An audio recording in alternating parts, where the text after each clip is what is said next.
অর্থাৎ সন্তু পানের যিনি আইনজীবী ছিলেন মহেশ জেঠমালানি, তিনি কিন্তু খুব স্পষ্টত বলছেন যে এখানে শুধুমাত্র সাংবাদিকদের বেছে বেছে মিথ্যে মামলা দেওয়া হচ্ছে তেমনটা নয়, শুধুমাত্র সন্তু পানকে মামলা দেওয়া হয়েছে তেমনটা নয়, তাকে গ্রেপ্তার করা হয়েছে এমনটা নয়। এবিপি আনন্দের সিনিয়র ভাইস প্রেসিডেন্ট সুমন দে, তাকেও কিন্তু তার নামে এফআইআর দায়ের করে তাকে সচিবালয়ে নোটিশ দিয়ে তাকে সন্দেশখালী থানায় ডেকে পাঠানো হয়েছে।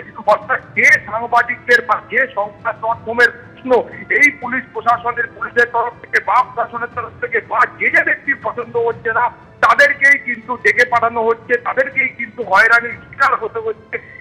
এই মর্মে মহেশ জেঠমালানি তিনি কিন্তু বিচারপতি কৌশিক চন্দ্রের কাছে তিনি সওয়াল করেছেন।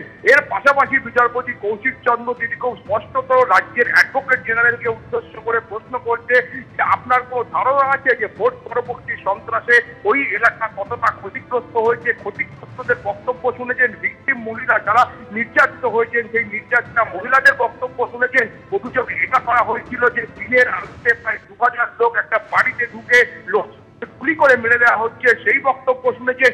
আপনারা সেই অভিযোগের ভিত্তিতে কোনো পদক্ষেপ করছেন না, তারা সেটা না করে সেই অভিযুক্তদের গ্রেপ্তার করতে পারছেন না, সেটা করছেন না, কিন্তু আপনারা এই নিরীহ সাংবাদিকদের পেছনে দৌড়চ্ছেন।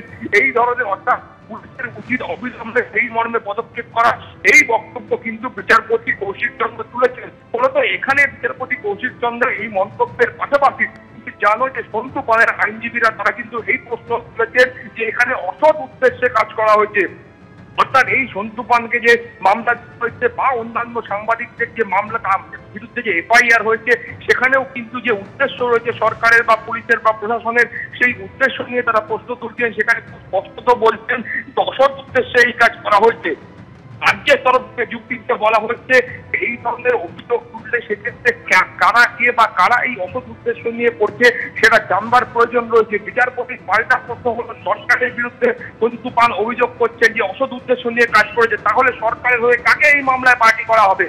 সেই প্রশ্ন কিন্তু আজকে মহামান্য বিচারপতি কৌশিক চন্দ্র তুলেছেন। ফলত সব মিলিয়ে আজকে বিচারপতি কৌশিক চন্দ্র তিনি কিন্তু একেবারে ছত্রে এবং এই মামলা চলাকালীন প্রায় তুমি জানো যে প্রায় 3 ঘন্টার কাছাকাছি এই মামলার শুনানি পর্ব চলেছে।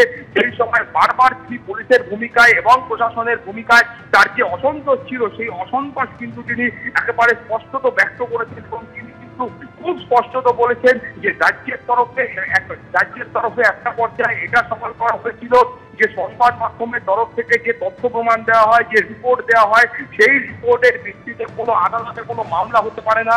কোনো জনস্বার্থ মামলা দায়ের হলে সেই জনস্বার্থ মামলা কার্যত ছুঁড়ে ফেলে দেওয়া উচিত।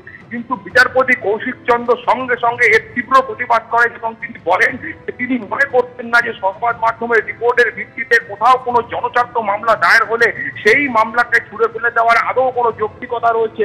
তার কারণ আদালতের প্রথমে দেখতে হবে সেই রিপোর্টের মধ্যে কোথাও কোনো গ্রহণযোগ্যতা রয়েছে কিনা, আদৌ সেই রিপোর্টের যে কথা বলা হচ্ছে তার কোনো সারবত্তা রয়েছে কিনা, এবং সারবত্তা থাকলে এবং পরিস্থিতির প্রয়োজনীয়তা বুঝে সেই মর্মে কলকাতা হাইকোর্ট যে কোনো আদালত প্রয়োজনীয় পদক্ষেপ গ্রহণ করতে পারে। অর্থাৎ রাজ্যের তরফ থেকে সংবাদ মাধ্যমের রিপোর্ট নিয়ে যে বিরক্তি প্রকাশ করা হয়েছিল, যে অনাস্থা প্রকাশ করা হয়েছিল, সেই অনাস্থাকে কার্যত বিচারপতি কৌশিক চন্দ্র এক কথায় তিনি কিন্তু খারিজ করেছেন এবং তিনি কিন্তু সেই ধরনের অনাস্থার যে যুক্তি এই যুক্তিটাকে তিনি কিন্তু খারিজ করে দিয়েছেন এবং সেটাকে তুলে ফেলে দিয়েছেন। একেবারে সৌভিক, তুমি সঙ্গে থাকো। মাননীয় বিচারপতি সেই যুক্তি খারিজ করে দিয়েছেন, এমনকি তিনি বলেছেন যে এফআইআর দেখে প্রাথমিকভাবে অযৌক্তিক এবং মোটিভেটেড মনে হচ্ছে।